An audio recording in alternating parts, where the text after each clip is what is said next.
Bangladeshi Muslim! Get out Bangladeshi Muslim! Get out Bangladeshi Muslim! Hare Rama! Hare Rama! India needs to do the same thing. जो illegal है वो India में उसको निकालो। ये बहुत हो गया कि हम कागज नहीं दिखाएंगे, हम घोड़ा नहीं दिखाएंगे, हम जिसको चाहेंगे बुला लाएंगे, ऐसे नहीं चलेगा। इंडिया बहुत शोर मचा रहा है कि वहां की तब्दीली में पाकिस्तान का किरदार है, अमेरिका का किरदार है, चाइना का किरदार है। वाकई इन लोगों ने इतना कलेश कर रखा है, आज की तारीख में तिरंगे पे पैर रख के जा रहे हैं। ठीक है, ये सारे के सारे भूखे इंडिया आते हैं। जी सही बात। अगर इतनी नफरत करते तो आते क्यों हैं यहाँ पे यार? बांग्लादेश में जो कुछ हो रहा है डेफिनेटली बहुत डिस्टर्बिंग है, और बहुत से लोग जो हैं उनका ये भी कहना है कि भारत में जितने हिंदू फैमिलीज हैं भारत में बुला लेनी चाहिए। लेकिन डॉक्टर जयशंकर भी India should just cut away from Bangladesh for a little while and just take it, he can give BSF shoot at sight orders. तो अभी आपने कहा कि हिंदुस्तान जो है वो हिंदू जो है हिंदुस्तान चले जाए, नहीं, वो इलाका जो हिंदुओं का है वो पूरा भारतवर्ष को अपने अंदर ले लेना चाहिए। डॉक्टर साहब, आज की सबसे बड़ी अमेरिका के अंदर जो बड़ी खबर है वो तो है काश पटेल की, जो कि एफबीआई डायरेक्टर बन गए हैं। क्या बोला था वो? डॉक्टरों ने मना कर दिया, जो वेस्ट बंगाल के डॉक्टर्स, वेस्ट बंगाल के एक हॉस्पिटल के डॉक्टर्स ने बोला कि हम इलाज नहीं करेंगे किसी बांग्लादेशी का। मैं कह रहा हूं कि आपको पूरे इंडिया में, मैं तो बहुत इंप्रेस्ड हूं गुजरात के खून से, डीएनए ऑफ गुजरातीज में बड़ा इंप्रेस हूं। वो कहते कैसे, मैं गांधी कौन था गुजराती, कायदे आजम कौन था गुजराती, मोदी साहब कौन है गुजराती, अडानी अंबानी कौन है ये गुजराती, काश पटेल कौन है ये भी गुजराती। मेरे हिसाब से तो ऑक्यूपेशन करना चाहिए वो जो एरिया है बांग्लादेश का जहां पे ज्यादा हिंदू रहते हैं, उसको इंडिया को टेक ओवर कर लेना चाहिए।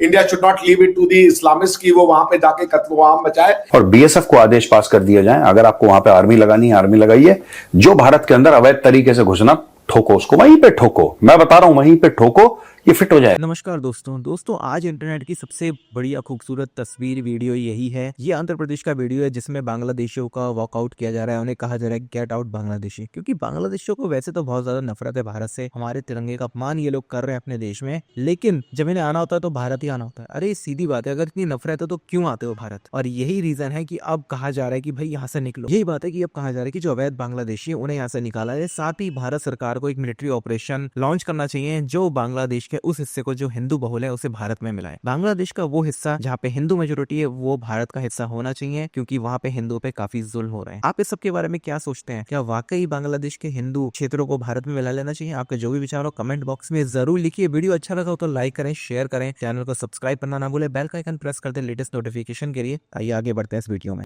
अभी सर जैसे डॉक्टर जयशंकर का भी स्टेटमेंट आया है, आपने शायद देखा हो, तो अब भारत गवर्नमेंट जो है उसके वो क्या करने जा रही है, इसमें क्या रोल प्ले करेगी बांग्लादेश के साथ? देखिए मैं वही बता रहा था कि बांग्लादेश को आप अगर इंसेंटिवाइज कीजिएगा कि वो anti Muslim anti Hindu activities को करे और उनके पास किसी भी तरीके की इम्प्यूनिटी हो तो वो करते जाएंगे।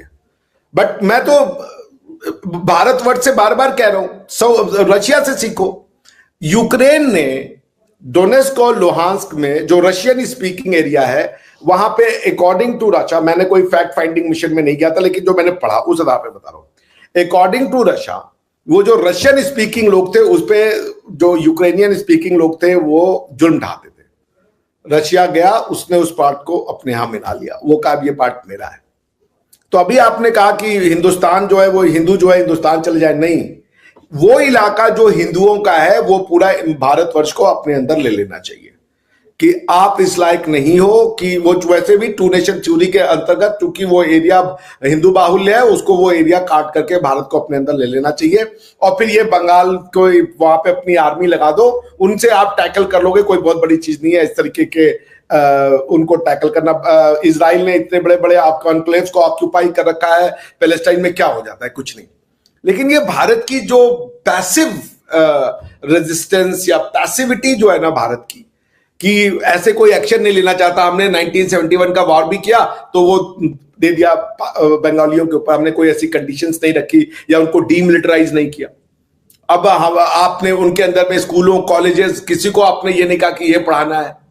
तो पॉइंट ये कि देखिए बंगाल ने अपना ट्रू कलर तो तभी दिखाना शुरू कर दिया था बांग्लादेश ने, जब वो जो वो थे उनके पहले वाले, क्या नाम था उनका, बंग बंधु शेख मुजीबुर रहमान के आने के तुरंत बाद ही 2 साल के अंदर में पूरे परिवार की हत्या कर दी गई। उसके बाद कॉन्स्टिट्यूशन बनाया गया, उसमें इस्लाम और शरिया लॉ को जोड़ा गया फोर्स करके, तभी भारतवर्ष को नहीं दिख रहा है तो ये बात अलग है। इस्लाम और मगर सर पूरा वहां से सारे हिंदू फैमिलीज को बांग्लादेश के भारत ले आना भी तो हल नहीं है ना। वही तो मैं कह रहा हूं, भारत को वो पूरी टेरिटरी ले लेनी चाहिए। और भारत में तो ऑलरेडी बहुत से इलीगल बंगालीज रह रहे हैं, उसका क्या? वो तो दैट कैन बी। देखिए कल मैं सुन रहा था एक अमेरिकन वो थे, मैं नाम भूल रहा हूं, वो ट्रंप के वो है विश्वास पात्र, उनसे पूछा गया कि आप जब आ रहे हो ये ट्रंप एडमिनिस्ट्रेशन में, तो ये क्या जो इलीगल इमिग्रेंट्स हैं और ये जो उनको आप निकाल पाओगे? उसने कहा कि मैं आपको दिखा दूंगा वो करके कि कैसे निकाला जाता है, एक एक को चुन चुन के, और वो आपके सामने रिपोर्ट पेश की जाएगी। India needs to do the same thing. जो इलीगल है वो इंडिया में उसको निकालो। ये बहुत हो गया कि हम कागज नहीं दिखाएंगे, हम घोड़ा नहीं दिखाएंगे, हम जिसको चाहेंगे बुला लाएंगे, ऐसे नहीं चलेगा। India needs to be a tough state. India needs to means business, rule of law, rule of धर्म से ये देश चलेगा। लॉ से ऊपर कोई नहीं है, ना तो लॉ से ऊपर कोई मजहब है, ना कोई पंथ है, ना कोई भावनाएं हैं, ना कोई भगवान है। यहाँ पे भगवान से भी ऊपर लॉ है और वो रहेगा। The Constitution of India is a book which is bigger than the God। वो किसी का भी गॉड हो उससे कोई फर्क नहीं पड़ता, वो गॉड अल्लाह हो, वो गॉड भगवान राम हो, वो कोई भी हो, सबसे ऊपर हमारा संविधान है। संविधान के ऊपर कोई नहीं है। और इसलिए ऐसे लोगों को जो इलीगल है उनको आप निकालिए यहां से। सुप्रीम कोर्ट का भी इसमें बयान जजमेंट आ चुका है फेवरिंग द गवर्नमेंट। और मेरे हिसाब से तो ऑक्यूपेशन करना चाहिए वो जो एरिया है बांग्लादेश का जहां पे ज्यादा हिंदू रहते हैं, उसको इंडिया को टेक ओवर कर लेना चाहिए। India should not leave it to the Islamist की वो वहां पे जाके कत्ल-ए-आम मचाए, क्योंकि वो नहीं बर्दाश्त कर पाएंगे। उनके हिसाब से मूर्ति पूजक और बुत परस्त और ये काफिर वो कभी भी एक्सेप्टेबल नहीं होंगे उनकी सोसाइटी में। आप कितना भी कम्युनिस्ट थ्योरी झूठ बोल दीजिए, ये क्यों हो रहा है बांग्लादेश में? क्यों मारे जा रहे हैं हिंदू? क्यों ये इस्कॉन को टारगेट किया जा रहा है? इसलिए कि वो जो आवामी लीग की गवर्नमेंट थी उसकी वजह से किया जा रहा है। उसके पहले से 24% से ये 7% पे आ गए। क्यों भाग भाग के सारे हिंदू जो है वो जो भारतवर्ष में आ जाते हैं? और भारतवर्ष का मुसलमान जो है वो बंगाली मुसलमान क्यों नहीं जा रहा है बांग्लादेश में? भारतवर्ष से एक भी बंगाली मुसलमान वहां नहीं जा रहा है, लेकिन वहां का सारा बंगाली मुसलमान, जब आपका देश ले लिया अपने एक देश इस्लाम के नाते, तो फिर आप यहां क्या करने आ रहे हो? होना तो ये चाहिए था कि भारतवर्ष से जो बंगाली मुसलमान थे, ऐसी सिचुएशन होनी चाहिए थी कि वो उस तरफ जाए कि भैया यहाँ पे मुसलमानों के रहने के लिए सुरक्षित नहीं है। आज ही मुफ्ती महबूबा मुफ्ती का बयान आया है कि बांग्लादेश में और भारतवर्ष में अंतर क्या है। यही अंतर है कि वो खोल के बोल रही हैं और उसके बाद उनके साथ कुछ हो नहीं रहा है। वो जो चाहे वो बोल सकती है। उन्होंने हिंदुओं को वहां से भगा दिया, यही सच्चाई है।